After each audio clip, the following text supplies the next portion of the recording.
Hey, there we are. We're alive on the internet tonight. How about if we play some music, start a podcast, and act like we know what we're doing? Oh boy, oh boy. Gentlemen, ready? Yes. I am.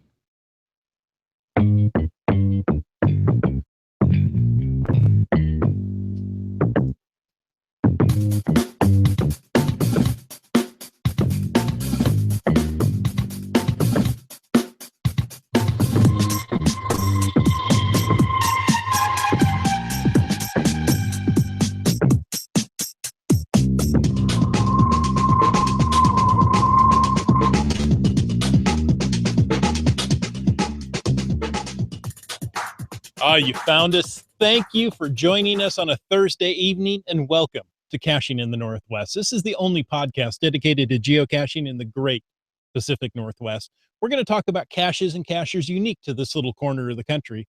So while you're searching Twitter for hashtag geocache road trip, we'll be caching in the Northwest. But you know we can't start this show until we bring in our radicalized monkey. Some say his blood type is GC positive. Others say that he runs underground earth cache classes. All we know is he's called Land Monkey. Hey, thank you. Good to see you, my friend Chris. And we've got another face, a new face on the podcast here tonight, at least new to this show. I was on this show before. But it's been a very long time. It has. I can't remember the last time you've been here, Darryl. I want to say I have not been on since Land Monkey actually joined the team, but I was on once before that as well during the Geo Woodstock. Wow. Geo Woodstock 8 here in Seattle. We talked about that. What was the geocaching one? Yeah, what was the original Black Party? It wasn't called the Black Party. 10 years Lost and Found. Oh, yes, Lost and Found. Yes. Wow. Did we have you on photography at one time? Yeah, and that was I think the one just before Land Monkey actually joined the team. Right. So there's been quite a few. Yeah, that would be going back to like episode 22 and older. Yeah, I think joined around 23. Probably. Wow, nice. All right. Well, good to have you here, Darryl. It's very exciting to be talking with you on the podcast tonight. And speaking of exciting things, we want to share with all of you good folks who are listening to this podcast that we are very excited for our patrons who support this show each and every week through their great giving. We want to thank our faithful Denali level supporters at Laimax, Team Squirrel, and WorldCaching.com. And in fact, we want to thank all of our supporters. And all those supporters would be Pendragon, Hammond, Monkey Kicks, Billy Robson, OBX Geek, Geo Nav, Pros, Wino, Seattle, Kid Vegas 19, Dune Buggy, Acre Doc, Subway Mark, Doramore, and the Geo Gearheads. Hey, that's you, Darryl. Well, that's us. And I want to say, the patrons are so amazing. Even, we've had a few drop on Geo Gearheads in the last couple of months for financial reasons. We understand, but we appreciate all the support because it's what keeps these shows coming.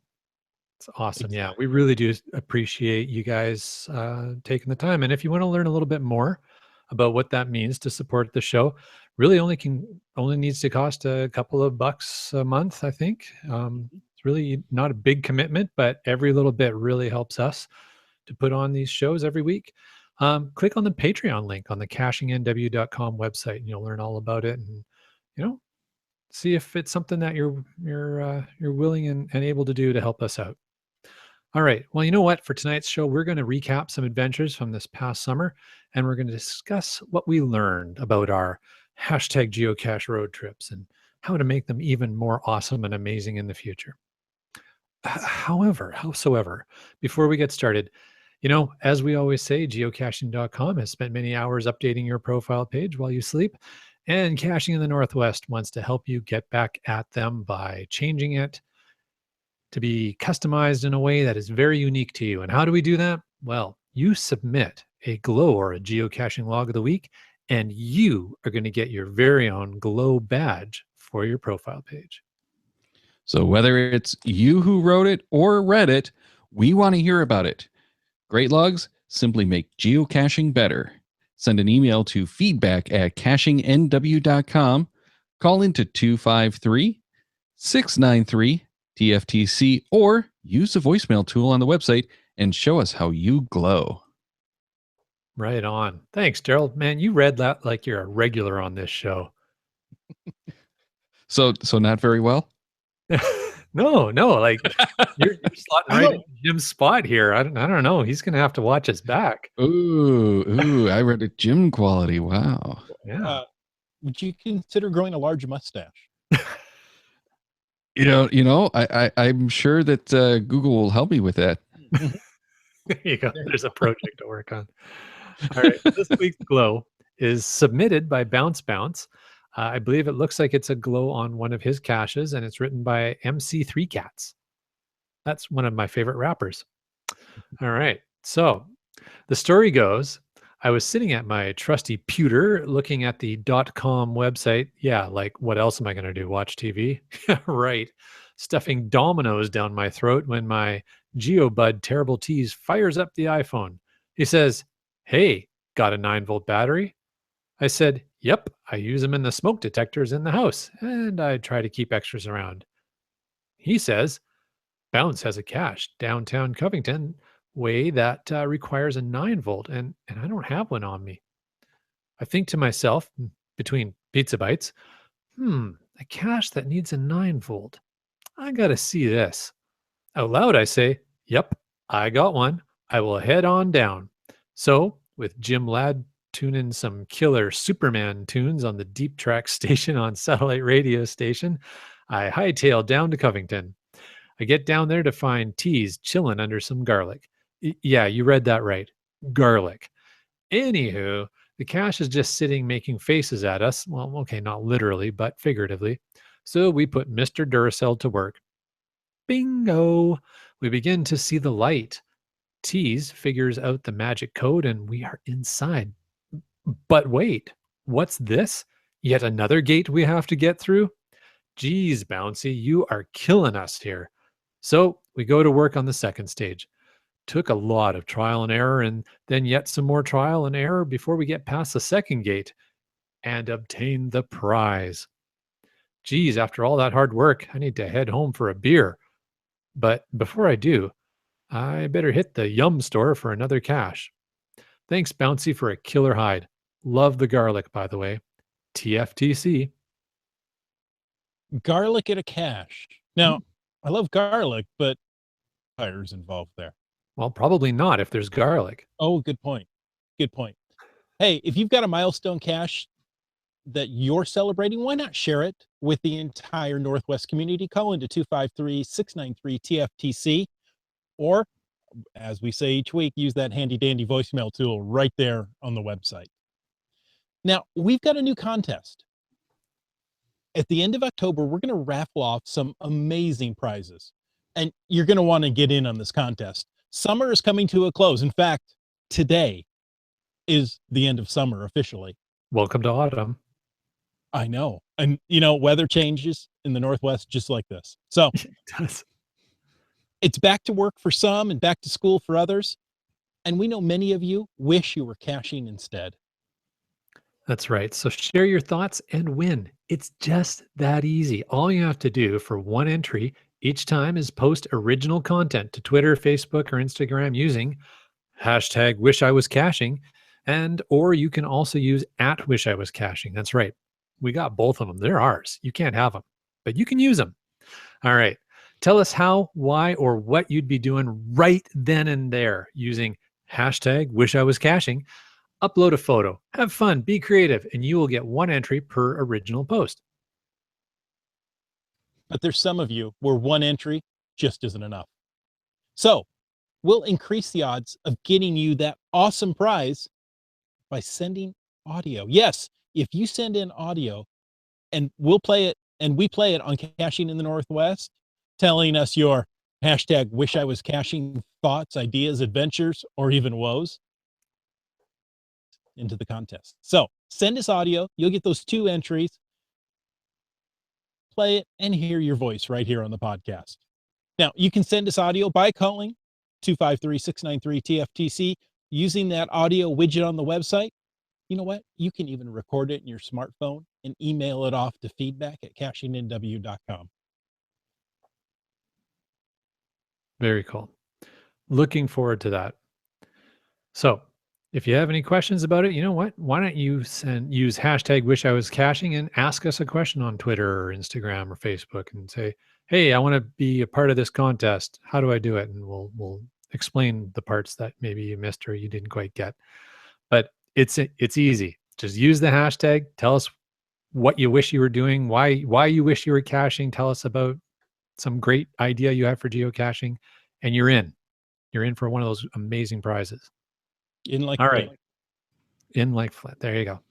Hey, we've got some news. Shall I share some news? Only the new news. Don't it? No Okay. old news. Just new news. All right. I think this is new news. It's from September 16th. That's relatively new. Mhm. All right. So we picked up a story from the Hood River News. Okay, where's Hood River? Oregon. It's in Oregon? Okay, Oregon. thank you. Mhm. Oregon. All right. So Hood River News. The headline reads, Introduction to Geocaching Meeting, September 30th in Parkdale, which I'm going to assume is somewhere near Hood River in Oregon. Good one. Good Thank you. idea. All right. So apparently what's going on is at the old Parkdale Inn Bed and Breakfast, the address is 4932 Baseline Drive in Parkdale. They're going to host an informational meeting on geocaching. So it sounds like an event, I would likely guess, but I didn't see any event GC codes. But it's going to be Saturday, September 30th from 12:30 to 2 p.m. All are welcome. So if you're not going to the Auburn Geocoin Challenge that day, maybe you can, head over there. Mary Pellegrini. Oh, sorry, go ahead. Go ahead. I was going to say, if you're down in Oregon, that's a great spot to go. I thought there was a GC code with that, but I don't seem to see it in the notes. Yeah. You know what? I bet you one of our astute listeners in the chat's going to find it before we even try. Look at it. That's right. All right. So there is a quote here from Mary Pellegrini. I like her water. She's the owner of the Old Parkdale Inn. She says, we hope to have plenty of beginners looking to delve into the world of geocaching. We also hope to have some experienced cachers who are willing to team up with the new folks and help them navigate to the 7 caches that are within half a mile of the event location. We'd also appreciate if experienced cachers could bring an extra GPS receiver for the new folks to borrow if they don't have one of their own. And I would suggest, coming hot off the tail of the Geo Gearheads podcast I was just on, you could even use your phone. What? I know. I am actually suggesting people could use a phone to geocache. I know, it's crazy. I don't even know you anymore. Oh dear. So yeah. On the agenda, there will be an intro to geocaching, how to get started, how to set up an account on the site, how to find and how to hide a geocache, and how to log a find. You know what? I hope they encourage people to write more glows and send them into this podcast. Sounds like a good plan to me. Let's see. There was a. Oh, okay. Oh, Team Finn's got it. No, that's actually a different one. That is Team Finn sent in a glow this week. Ah, okay. And we'll get to that in a couple of weeks. I think we still have a couple others to go, but he was linking to his log for that. Oh, okay. I get it. All right. Well, you know what? A little bit more news. Please. Okay. Love more news. Well, allow me to give you a little more news. Guys, the geocaching blog published this week that the 2017 GIF finalists are announced. Now, if you were listening to this very podcast last week, you would have known that they were on the cusp of making that announcement because our lovely guests on the show were sharing with us all about that. So, as they say, prepare the popcorn and get ready to enjoy geocaching on the big screen. At long last, the Geocaching International Film Festival 2017 finalists have been chosen. And again, if you remember from last week's podcast, there are not 16, but 17 films chosen this year. And that makes it appropriate since geocaching is 17 years old this year. It does. I think what's funny is that when we suggested that perhaps that's why that was chosen, Aaron kind of just went along with it. So I was like, oh, I guess I never paid attention to that. Is kind of what I got. I was like, oh, isn't that a coincidence? seems like a good idea. We'll go with that. That's exactly what they meant to do. Exactly. Well, I'll tell you what. This is a fairly long list of 17 films, and the directors of those films.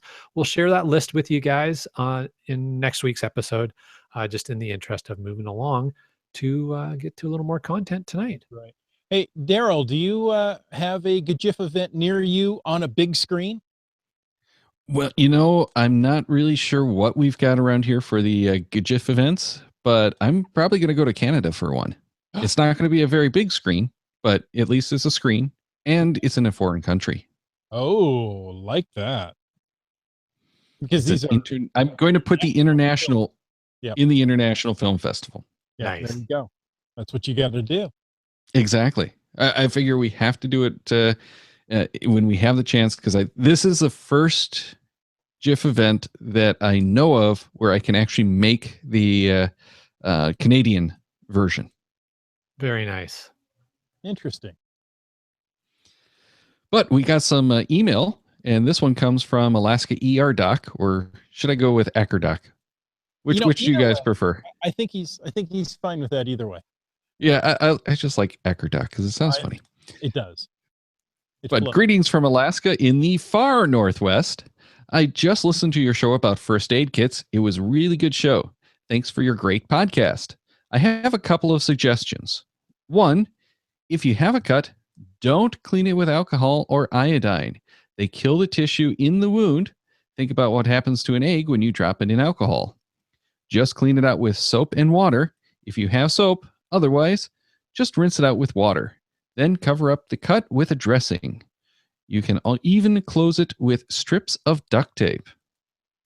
That's very cool. I actually don't know what happens to an egg when you drop it in alcohol. I usually try not to wreck my alcohol by dropping eggs in it, but now I'm kind of curious. Well, look what happens to a worm when you drop it in alcohol. I was just thinking the same thing, though, Land Monkey, that that was so long ago. That was like in elementary school. Doesn't it turn to like rubber? I don't know. I'm thinking if that's the case, maybe we need to soak ourselves in alcohol before we go caching, because then if we fall, we'll just bounce. Isn't that what we normally do? Well, wait a minute. Is that just me? Not usually. How are you caching again? How do you think the numbers get up so high? Oh, yeah. All right. Sorry, Darryl. Keep going. There's some good stuff. No. All right. So number 2, keep ban roll-on antiperspirant in your kit. Apply it to bee stings or mosquito bites. The aluminum in the antiperspirant denatures the insect venom, and the bites will itch less and heal faster. You can apply it 3 to 4 times a day. It has to be an antiperspirant and not a deodorant, and one of the ingredients has to be aluminum.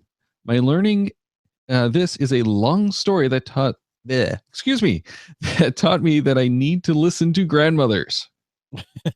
This sounds like a story worthy of a podcast on its own at some point. Always. Yeah.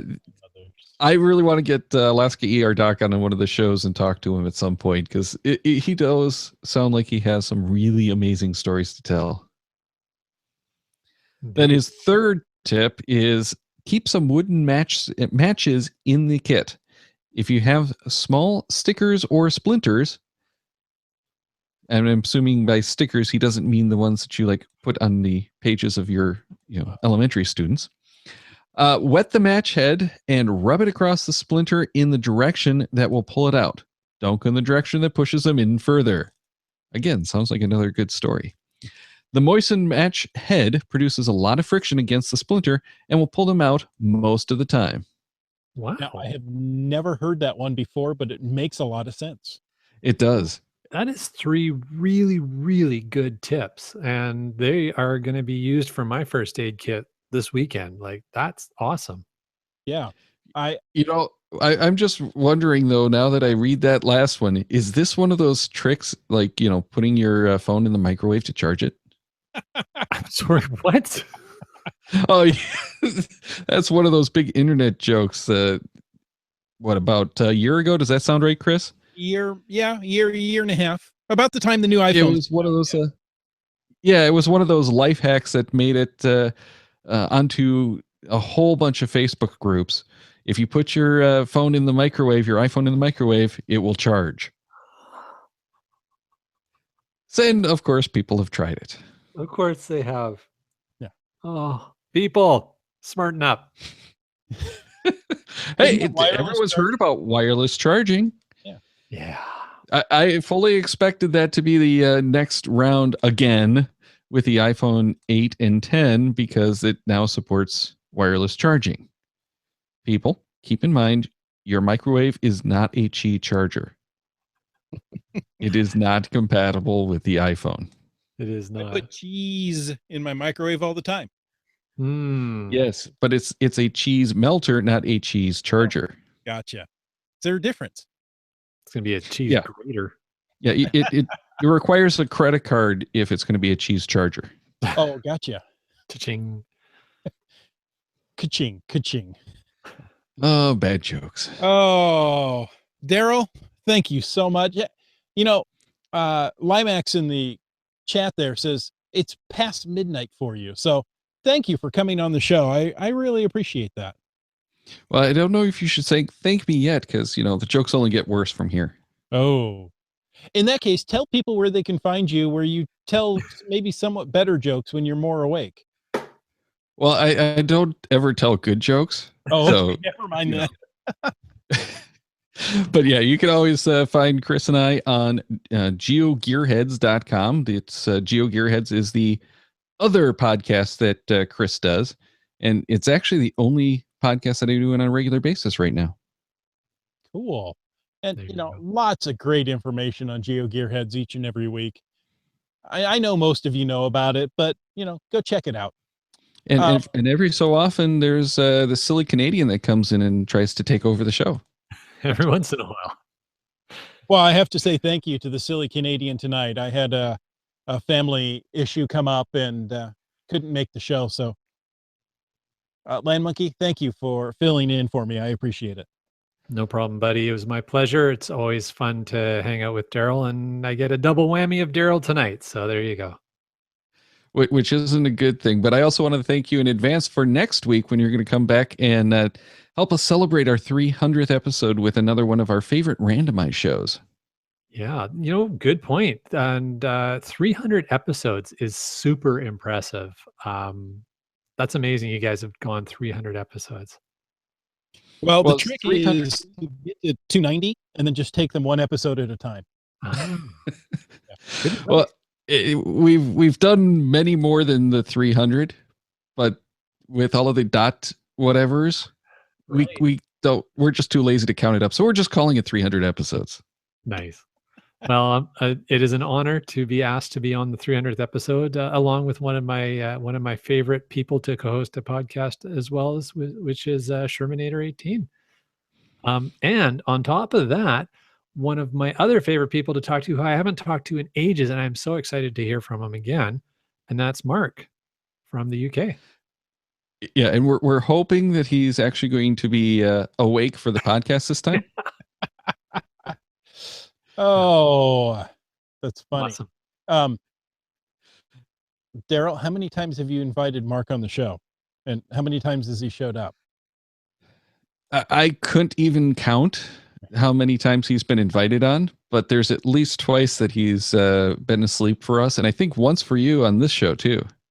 I think so. Yeah. It's tough. The time change is really different, but time zones are hard. Yeah, they really are. So, we all like Mark. He's a great guy. Oh yeah. Mark's a great guy. And we miss his show with his son, which apparently the invite has been bringing back memories of that show. So I'm kind of hoping that they'll sneak out an episode or two just to episode of it. Yeah. Yeah. Give us an update or something, Nice. That'd be nice. We've got an incredible chat room here, and Team Finn was able to find that Oregon introduction to geocaching event. Oh, nice. If you're looking for it, that's GC 7 Charlie 6 Yankee November. And Awesome. that's Thank you, already Team Finn. in the chat. You might have to scroll up now a little bit to get it. But we want to finally, after all this time, get to tonight's topic. And I think we actually have a topic. We do. Yeah. After all this, we want to review the various hashtag geocache road trips, be they big or small, and discuss some lessons learned that may help all of you in planning your next. Are you ready? Hashtag geocache road trip. Come on, Darryl. Next time you got to get in on this. Octothorpe. Oh, sorry. Hashtag sorry. There you go. Yes, indeed. Yeah, it has been a busy summer. As you say, big trips, small trips, all kinds of trips. Everybody knows the land monkeys love our hashtag geocache road trips, getting out there and having fun. Isn't your life one big hashtag geocache road trip? It is. Thank you, Darryl. It feels like that sometimes. I have been asked numerous times if I actually have a job, but do you want to leave answer to that be a now, mystery or just for now. leave us in suspense? I'll just leave us in suspense. Let's move on. Yeah, exactly. But yeah, so there's been some really great road trips, but I think we've got a little bit of audio before maybe We do. we jump into this. We asked you guys to give us your roundup of a hashtag geocache road trip, and we've got some from Laimax. Let me go ahead and play that. Good day, gentlemen. This is Laimax calling in and talking about some of my road trips that I took this summer. Excuse me. Hashtag geocache road trip. Boy, stumbling over my words already. I wonder how I'm going to get through this in time. Anyway, this summer has been a mixture of close-in stuff and day trips and things like that. Although I did start the summer off in Massachusetts, taking my daughter back for her freshman orientation. Back there, I was able to do some geocaches, including finding a puzzle cache that I had solved, probably at least 4, 5, 6 years ago, one by Team Pugach, called A Cabin in Maine. The GC code on that is GC5 Delta 116. It was an interesting one because it was an interactive fiction cache where you had to go through a little adventure in order to find the coordinates. And I was happy to finally pick that one up.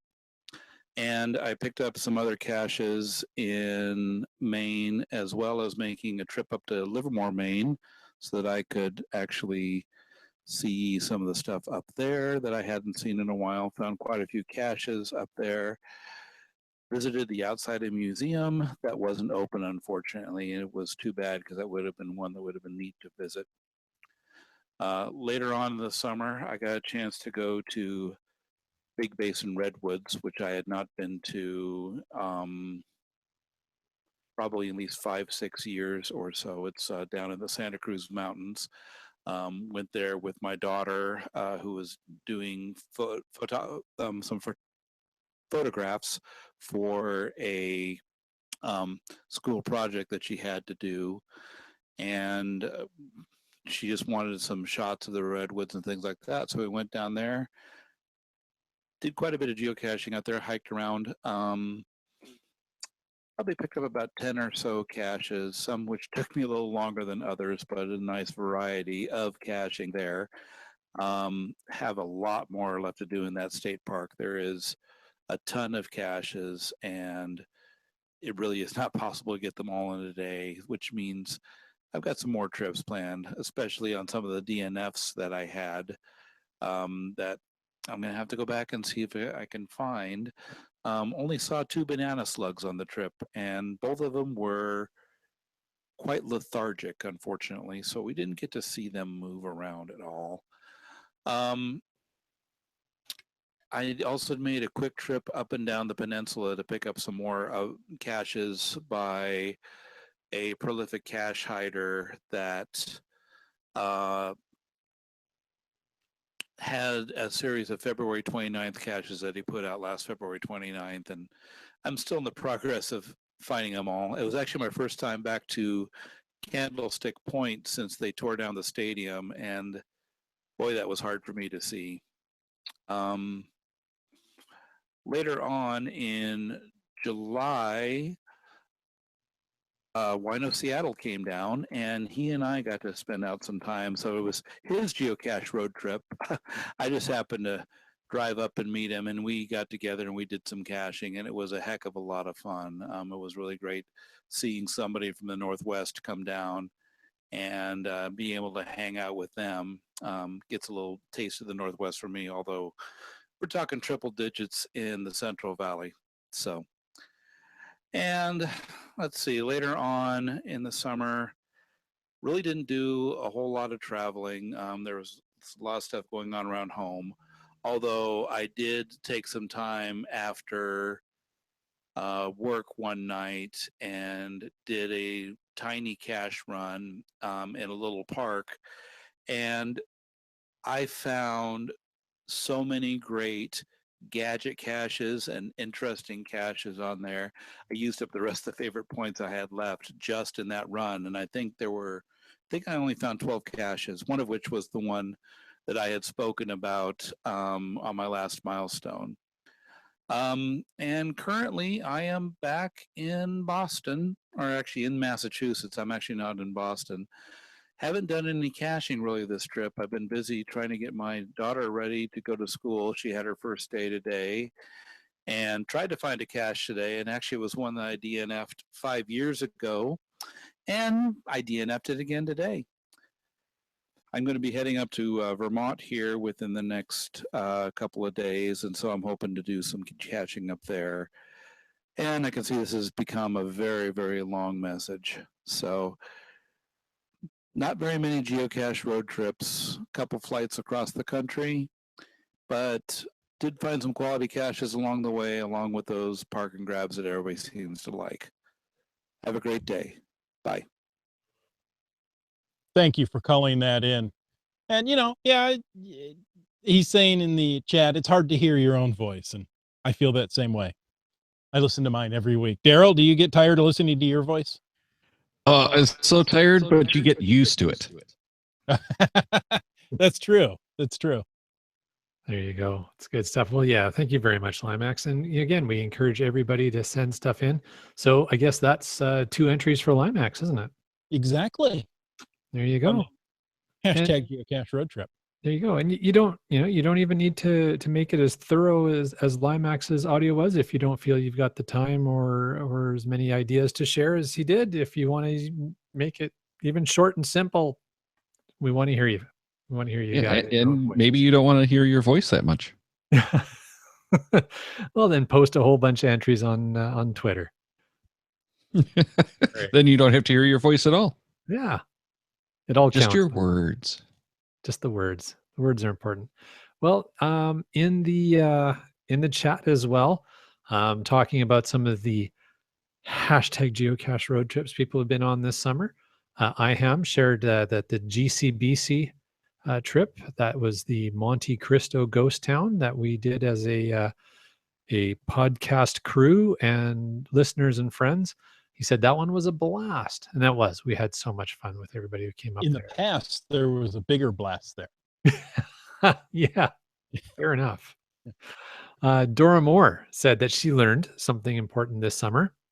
Stay noisy and keep the bear spray close. There's a story there. There is a story behind that one. I happen to know that story. That's a good story. When you have advice like that, there's always a story behind it. Keats Morton, who's a BC geocacher, says, I was in rainy Ottawa for Canada Day and found my first cache in Ontario and Quebec in the same day. Found some caches in Montreal as well. And they have a fantastic series downtown. Nice. Very cool.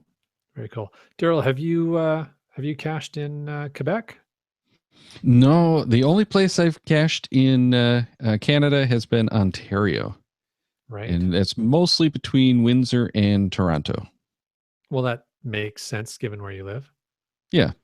Yeah, I did spend some time in Niagara Falls one time, but not as much. There you go. On Is the there an Canadian Earth side, cache I there? assume. And the I- US, probably, right? Well, yeah, I haven't done any caches in Niagara, US. Only in Canada. I did not cross over. Wow. Didn't want to deal with the customs getting across the border there. At the time that I visited, I want to say they were quoting something like 2 or 3 hours. Didn't seem worth losing that, but I loved doing the virtuals because, virtuals are cool. That's right. Very So cool. cool. We have up to 4,000 new ones to do. But that's not what we're talking about tonight. Not tonight. Land Monkey, have you learned any lessons on these geocache road trips that you've taken? Yeah. Do more of them. That's what I Ooh, learned. Yeah. Keep If going. you do more, you'll get better. Yeah.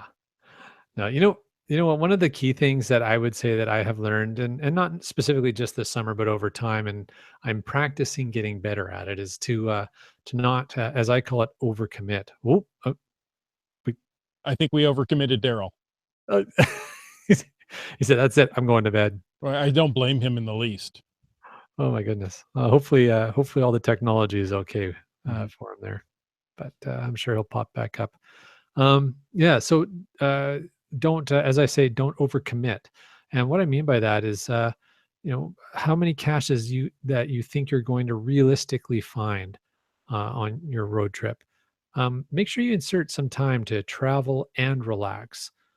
Bake some time into your hashtag geocache road trip schedule to pace yourself out and enjoy the trip, as opposed to going flat out and trying to crank some numbers out, which in its own way can be enjoyable at times. But if you're traveling somewhere to go somewhere else, make the most of it. And on our earlier So trip this year, I kind of yeah, feel go like ahead. there's a story here involved as well. Yeah, there's Am I always right? a story. There's always a story. But Okay. in our earlier trip this year, when we went to Utah in the spring, we didn't really allow ourselves enough flexibility to do all the things that I would have liked to have done when I was visiting southern Utah.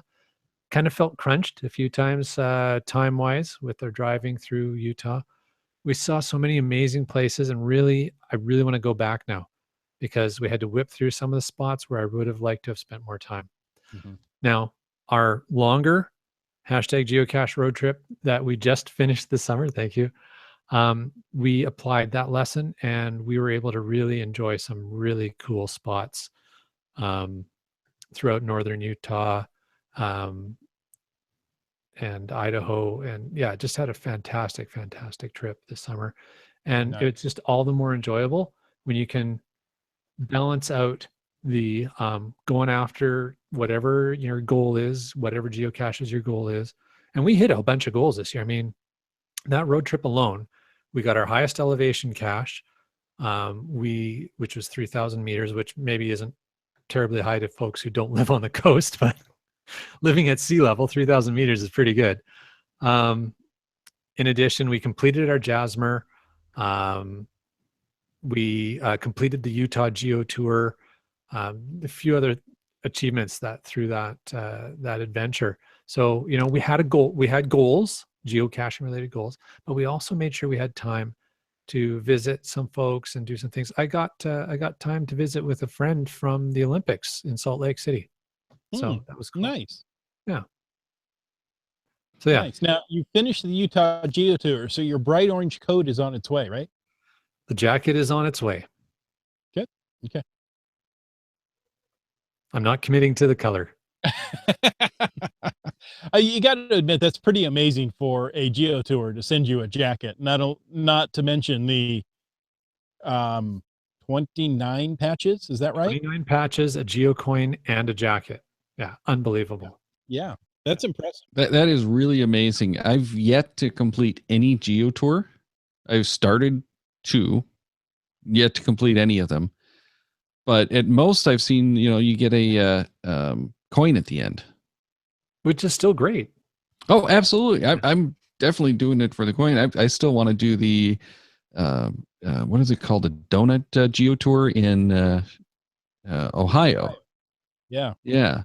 But there's actually the geo tour, and they also have their own trail set up. So if you do both, you'll get a shirt and a coin. Nice. And maybe a donut. Well, you're going to have to eat donuts.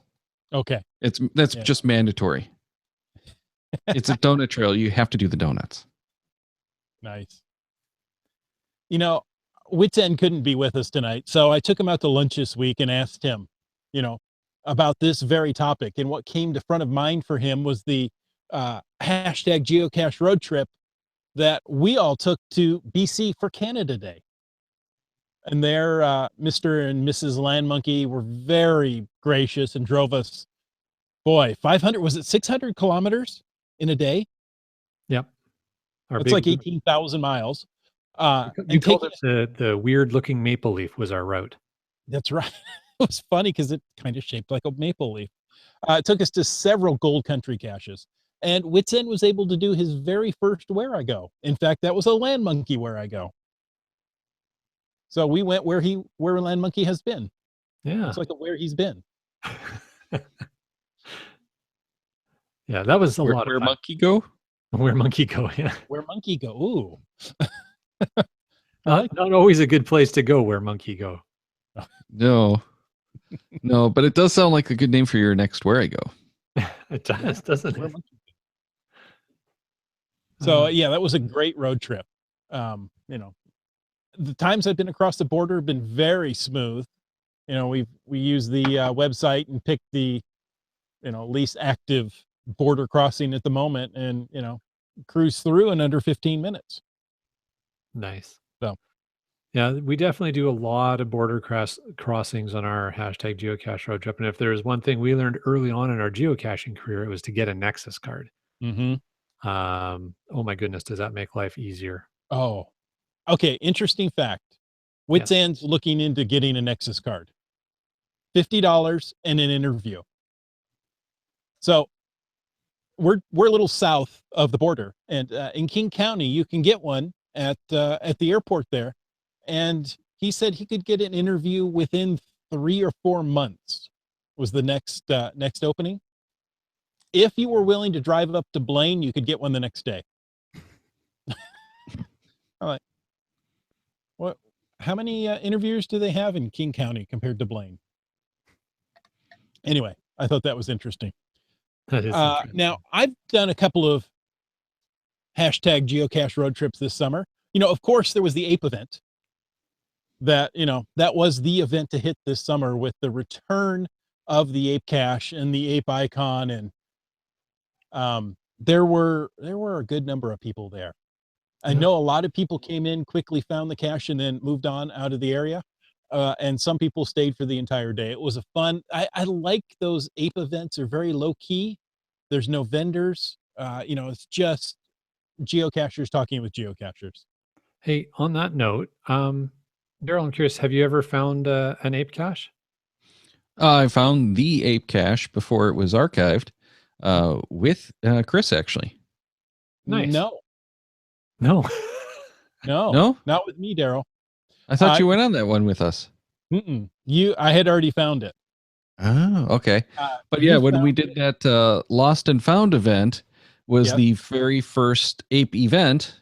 So we took part of that one, and unfortunately the tunnel was closed. Right. Ah. That was the Geo Woodstock that was out here. Correct. And that was Geo Woodstock 8. And now, Darryl, the only reason I remember is because you went up the same trail that I went up. I found it before the tunnel was open. And you said you pretty much could hold hands with the people in front of you all the way up. It was, there were, the WSGA provided buses. They brought busloads of people there to the Ape event, or to the Ape cache. So it was a lot of fun. Yeah. Oh, that was a great event, but you don't have the experience of finding the cache because the cache is just open, and the log is being passed around as the ape was there taking the photos. Yeah, I'm sure there's I'm sorry, what was that? Did the ape give them back or just keep the photos? No, he took all the photos. Took all the photos? Stuffed him down the pants, so no one wanted him back after that anyway. But I'm sure they've done dirty ape. Well, why do you think no one wants it back? The ape's dirty. But there's, I'm sure a bunch of changes have been made. I just really want to go back and do the tunnel, preferably on a bike, because I don't really want to walk that tunnel. I want to bike that tunnel. 2.25 miles. You can walk it in an hour. Oh, I'm sure I can walk it. It's just I want to ride it. Yes, it's fun to ride. Especially in a long, dark tunnel. Yep. It's pretty cool. When just FYI, when I did it on a bike, I had 2 flashlights. One that I pointed for distance and one I pointed right down at the tire so I could see what I was just about to hit. How did you hold on to the handlebars?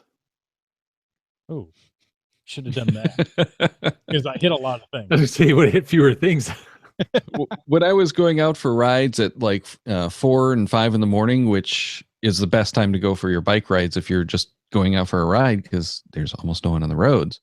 I actually would have one of the high-powered bike lamps on the handlebars and then one on my helmet so that I had one kind of pointing the way and marking where I'm going, and then the other one is wherever I'm looking. And that made all the difference in the world. So if I get out there, I'm going to have to rent the bike and make sure that I have similar equipment because I don't think I can go back to just that fixed tiny little headlight where it's like, is the headlight actually on? Exactly. Well, I could let you borrow my bike when you come on out. Sounds good. Yeah. But what are you going to ride then? I don't know that. I haven't figured that out yet. I actually have 2 bikes, but one has fallen into disrepair. Maybe we need to fix it then. I know. Also this year, I hit several old caches, caches placed in 2000, 2001. And that's kind of been my focus. Now, I'm not working hard to finish the Jasmer, right? With dates, right? Yeah. Yes. Sorry, I just blanked out there for a moment. Though I want to say I'm like 9 away. Last time. Pitter patter, buddy. Huh? Pitter patter. Get it done. Well, the problem is you get down to getting it done, and they really get harder to find. Yeah, they do. You can kind of just breeze through, the first 2/3 of it without thinking. Yeah. Well, we needed to go to Utah, Phoenix, and Idaho to finish ours. So yeah. I think Potter's Pond might be in my future because that fills a very rare date. Yeah. Yeah, I don't remember which date it was that I had. It was one of the rare ones, but the cache actually changed dates. So it's no longer the rare date. Oh, so no. It's like, I think if I remember, I have to go out to either the West Coast or to Europe or something like that to get that date now. It's like, well, West Coast is easier travel, but Europe is, Europe. Europe, yeah. Yeah, I'm thinking I need to figure out where those caches are. Mm-hmm. And unfortunately, it's going to probably be a couple of years before I can do it, but I need to figure out where they are and plan a trip to like Europe or to Australia to get all of those caches. Because, it's just got to be done. Exactly. There you go. Well, so that's a hashtag error trip. Yeah, there you go. Yeah. In getting some of these older caches, I put it on my radar to get one called Green Mountain. Now that's northwest of me. So up Highway 16 out into the Olympic Peninsula there. Okay. And it's not that far. It wasn't that far. I had just finished my Saturday chores and I thought, you know what? I'm going to go get a cache. I've got some time. It was only like 2 p.m. So by the time I got out of the house, it was 2:30ish. And I pulled up Cachely and told Apple Maps to guide me there, and getting there thinking, well, okay, I'll turn here, and I'll, following the directions. And pretty soon I run out of road and I pull up in a guy's driveway who's sitting on his porch and waving to me knowingly, yeah, you've reached the end of the road, buddy. Like, uh-oh, I'm still a mile away from this cache. And I've read in the Description? previous logs that, you can pull within a quarter mile of it. Huh. So, no problem. I back out of this guy's driveway, come to a little T in the road, pull out the phone and look. No service. Well, okay. There's only one way. I'll pull back out to the road where I got on. No service. No. So drive a little bit farther. No service. No service. I can't get service anywhere. I remember seeing a person on a lawnmower to ask. Huh? There was nobody on a riding lawnmower because I was going to break rule number 14 to go find this cache. I remember there was a sign for a school, so I went there, pulled as close as I could to the building, and sure enough, there was free Wi-Fi. Okay. Okay, let's take a few minutes. As you're just getting angry with everything. Okay, so I look and I go, well, I'm on the wrong side of the mountain. I need to go around, and I can do this. So I'm driving, and I come up to the park entrance. Now, almost every week, Land Monkey, do we not say, if you're going to go on a hike, be prepared? 10 essentials. Exactly. Well, guess what I didn't have? I didn't have anything. Right? I could get within a quarter mile of this. Do I need anything? I took off, and you needed a Discover Pass. I didn't bring mine. It was 5:15, 5:30 when I pulled into the park, and there's a sign that the park closes at 6:00. Oh, no. Like, yeah, no, not 6:00 on a summer Saturday. Maybe. And driving up there, okay. I didn't have good directions. I didn't have any caches stored offline on my device. I just, it's going to be a quick and easy cache. I was far too cavalier. So I finally get to within that quarter mile, and it was a nice smooth gravel road, but I was going way too fast because, well, in case it is really going to close at 6. So I hightailed it up there, and it was only a quarter mile. It was, easy hike, but it was uphill. Walked around the cache a couple of times before I decided to dive into the bush and find it. And there it was. Great. As I'm heading back out, only 200 feet off the path was another cache. You know what? I'm here. I'm going to get it. There was a bunch of fallen logs that I tried to navigate around, and I shouldn't have it. Get back to the car, and it's 6:10. I'm like, oh no. I really hope they didn't close and lock that gate.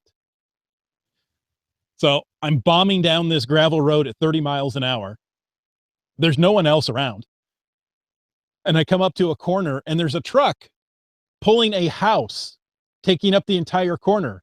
And I hit that, failing and sliding and trying to stop before I hit a house, and thinking, what am I doing? What have I done with my life that brought me to this point? Okay, I get past the house, and before I know it, I'm back up to 30 miles an hour, bombing down this gravel road. And I see a pickup truck wave me down. I go, great. That's the ranger. They've closed the gate. He's going to ask me for my Discover Pass. I don't have any of this. I'm breaking the law, folks. Don't do this at home. And it was the manager of the campground there. She pulled over. She says, oh, it's after 6:00. I've shut the gate, but it's not locked. So all you have to do is just push it open. Just make sure you push it closed when you leave. Thank you. Thank you. If I had anything, I'd give it to you, but I left the house with nothing. I can't even offer you a bottle of water because I didn't plan ahead. So I take a breath. My heart rate drops probably, 50 beats per minute. Yeah. And I'm driving and thought, oh, I should stop and take a picture here. This is a lovely vista. And I get down to the gate and, push it open. And, I'm thinking, what would happen? What do you do if you get down to the gate and it's locked? You know, I looked at the signs. Now I'm thinking. Now I'm starting to Especially when you think don't have clearly cell and service. logically. Yeah, I looked. There was no telephone numbers to call. I was like, oh boy, how do I? Yeah, what would I do? So, And did you actually have cell service? oh no, that's right. No, I wouldn't have had service there. So you would have been able to call anyway. Right. You know, all these things going through your head. I was like, okay, folks, don't ever do that. This seems really well thought out. So, if you learned anything from this adventure that you would share with others, Chris, what might that be? You know how we talk about the 10 essential? Yeah. Wow. I mean, you know, it was just one of those spur of the moment. Hey, it's 2:00 on a Saturday. Let's go find a cache. I was going to go up into Seattle and my wife says, no, it's way too busy. Go, you know, is there somewhere else? Well, yeah, I've got Green Mountain Cache. I'll go do that one. So, I want to be the good, bad example to all of our listeners. You know, I had enough. I did bring water and drinks, so I was fine there. But you know, I didn't have a first aid kit. I didn't have you know, a backpack with anything. I was just going to do a 1/4 mile hike. You know, these things happen. So if I had gotten locked behind a gate, you know, I would have had to walk into town to get cell service to call, and you know, who knows what would have happened. So, um, cover pass, keep it in the car. It was on the table because actually it had been in the other car and I left it there so I could transfer. I didn't think I needed a Discover Pass, and I'm sorry. So, I let you you down. know what? Combining this story along with the comments we made off the start of the podcast about summer's over and it's autumn. Yeah. Even more important for folks to be bringing, at least have the core part of the 10 essentials with you in your vehicle anytime you're going caching, no matter how short of a hike. I mean, remember the story from a few weeks ago where the folks got cut off by the forest fire when they were doing a 1/4 mile hike, and they had no supplies with them because they're just doing a 1/4 mile little stroll through the woods. All of a sudden, now they're doing a 14-mile hike to get out the other way, right? I mean, And a 14-mile overnight hike. They had yeah. to stop overnight because it So, was too dark to move on. So yeah, folks. and it's cold at really, night now in the Northwest. exactly. So I've got a good number of those little thermal emergency silver blankets. I probably have some in the car. So maybe I had insulation, but you know, I had the car for shelter. I may have had a very rudimentary first aid kit in the car, and that would have been it. No food, not enough water to get through a night. Yeah. So I want to show you that, you know, even though I say it every week, I wasn't prepared. There you go. Big lesson. So is a real lesson from this, don't listen to the snuggle muggle when it comes to caching? Yeah. No, be prepared. If I had grabbed my trusty backpack, I would have had far more, you know, resources with me. But what it was just a quick cache and grab. No. So, you know, I've learned. Okay. So that was just, that was 2 caches. I did find a couple extra on the way out there. Iham and monkey cakes. We've done several trips together this summer. And just a couple of weeks ago, we found some very historic Seattle caches. Again, those placed in 2000, 2001, maybe 2002.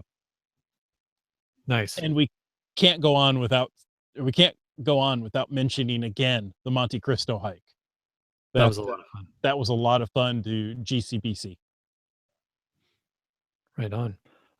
In the chat, we did see some more feedback from Keats. Keats94 up here. He said, I enjoy taking in some of the museums and the history of the region when I'm geocaching out of town. I find that I enjoy geocaching even more when I gain a knowledge of the area. I think that's great advice. It really is. It's funny. Okay, so I had shelter because there was a house going up the road. You're right. Thanks, Laimax. It just surprised me, a house being, a house on a truck. I didn't expect that on a gravel road. Oh my goodness. Yeah, well, and that was in a park, right? Yes. So yeah. So how often do you see a house in a park moving? Exactly. I don't know if it was going to the camping site. That was off of the main path there, but there's a house on the truck on the road in the park. Yeah. Oh, nice. Well, with so much more we could still talk about tonight, but I think we're at an hour, so can you we should believe probably it? start wrapping it up, eh? Yeah, we should. Tonight is the night of very long podcasts. It is, but great content. Just so much stuff to talk about. So, you know what, folks, we'll talk some more about this in a future podcast. Darryl, thank you so much for joining us tonight. It's been a blast having you here. Oh, and it's been a pleasure joining you, and giving you guys a little bit of what you've given us. I'm not sure how to take that. Yeah. All righty then. Take it however you like. How's that? I choose positive. Exactly. Somebody said today, well, it's the last day of summer. I said, no, it's the first day of fall. There you go. That's a better way to look at it. Exactly. We'll get to that in the after show. So upcoming shows. We've got a couple of great upcoming shows next week. I'm very excited for. We're going to talk about cruising and caching with the land sharks. They've got a couple of cruises set up in the upcoming year. I want to go on both, but I don't know if I can. Okay, I know I can't, but I want to. October 5th is one of those underground earth caching classes with the land monkey. We're going to talk about earth caching with the land monkey. And October 12th, I hope you've already set the event, but we're going to help you to plan your GIF event. But you've got to get the event in place first. All right, folks. And, until next week, we want to also remind folks where to find us. So, Darryl, we talked a little bit earlier in the show, but where can people find you on the interwebs? Well, of course, they can find me at geogearheads.com. But if you're looking for more of my personal exploits, you can find me on Twitter, Instagram, and Periscope, of course, and Google+. Almost everywhere, that's going to be Darryl W4.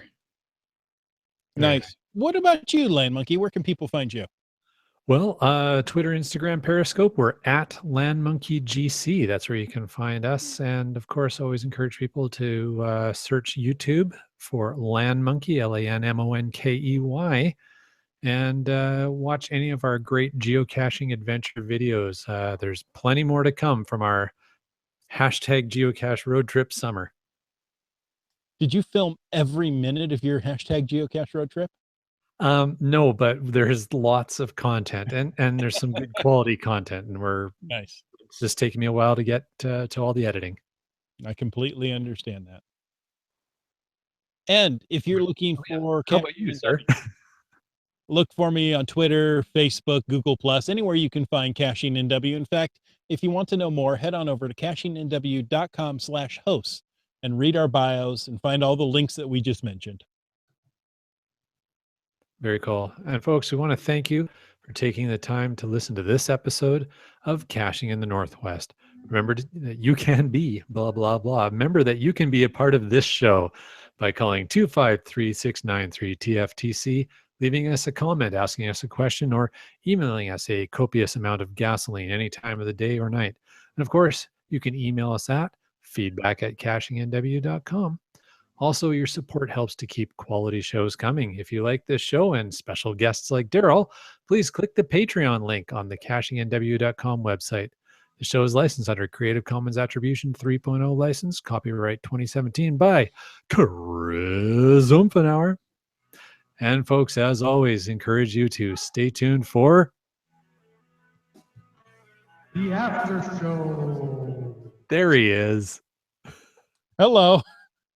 Oh, that was me, wasn't it? We're all a little tired. Does it make up for it if I do it twice? Yes. Okay. So Chris, this is why I have to run the soundboard on Geo Gearheads, right? Yes. What do you mean? Which I had to make sure to mute for this one. Yes. Actually, I was working on getting all the FTAS ready. Well, thank you so much.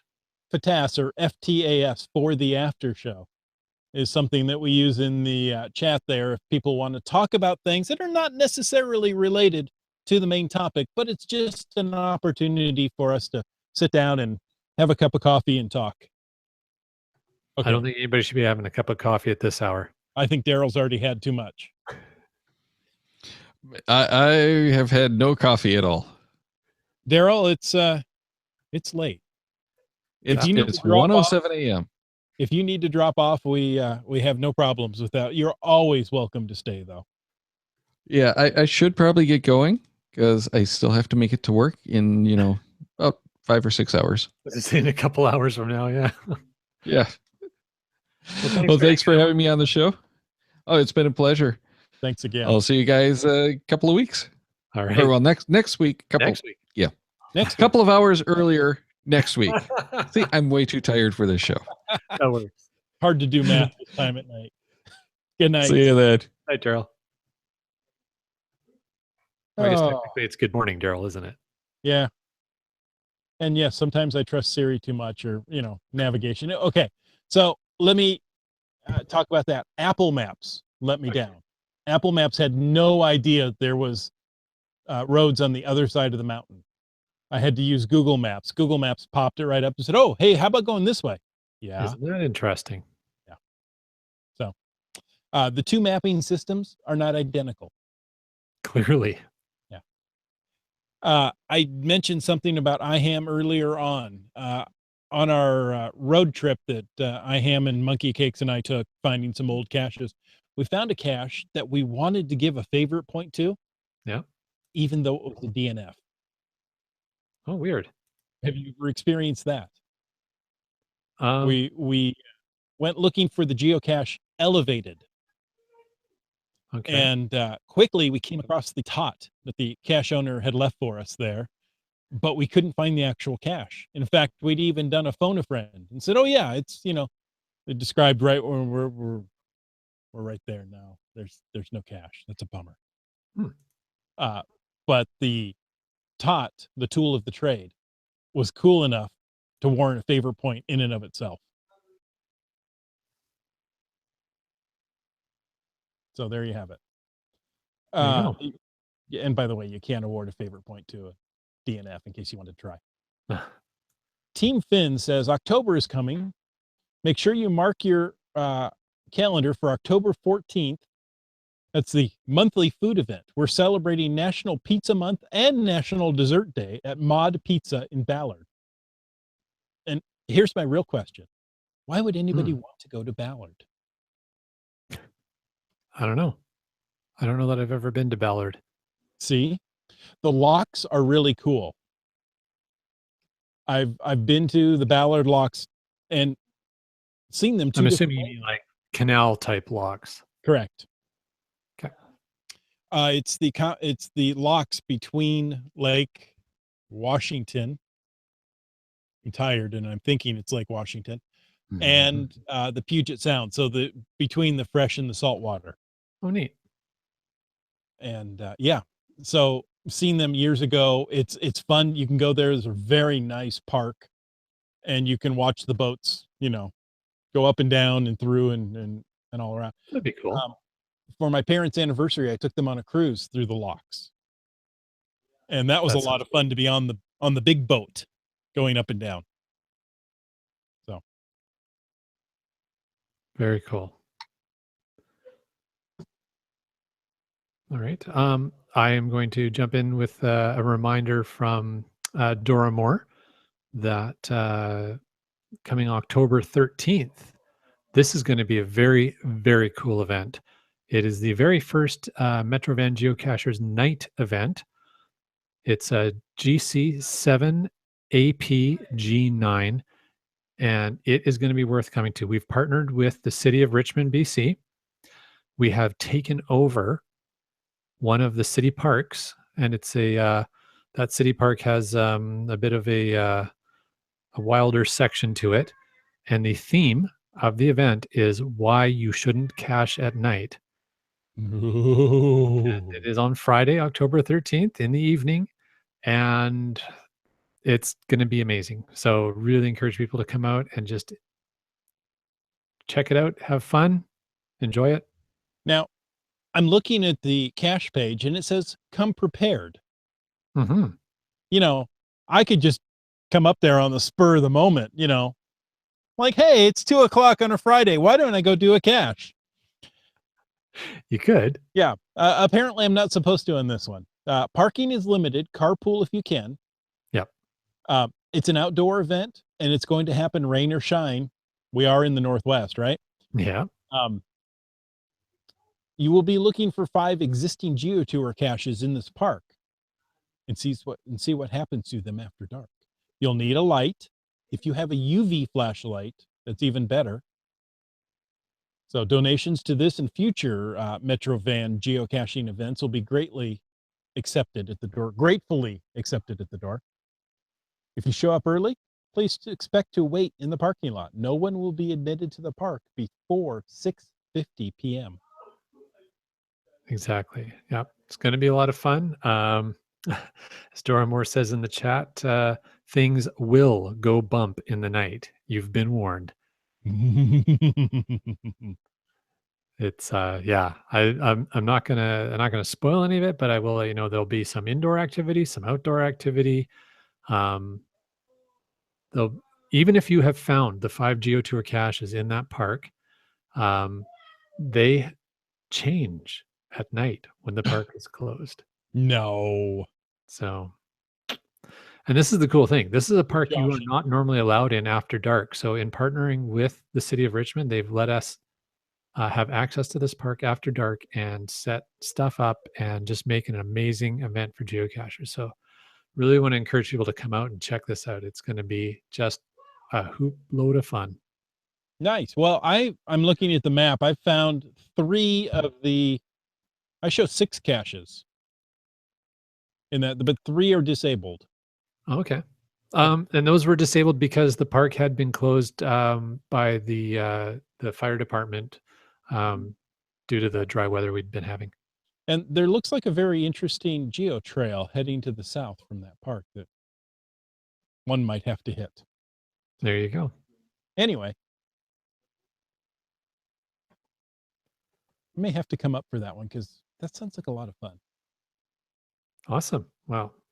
Anybody in the Northwest who listens to this podcast and wants to come out and join it, just make sure you put your will attend on there, and we look forward to having you out. Love it. Love it. Thank you, Dora Moore. You throw great events. She does, yeah. And events where you can throw things. Well, launch is the more appropriate term. Exactly. All right. 6 cache. Oh, okay. So 5 caches are part of the Geo Tour and 1 is not. Gotcha. Correct. All right. We got a hashtag Fatas from Team Finn Cameron who said the Muggle Mom and Sherpa Bob celebrated 26 years of marriage and a new job for Bob. So congratulations. Good stuff. 26 years. I think the average is about 9 months, the average marriage length. So you've beaten the odds by now. There you go. Congratulations. That's awesome. All right. Keats says he's going to be on the opposite side of the country for that event. Well, it's just to drive. You can still drive there. There you go. All right. Well, my friend, do you think we've got a bit of a wrap on for tonight? Wrap on, wrap off. Oh.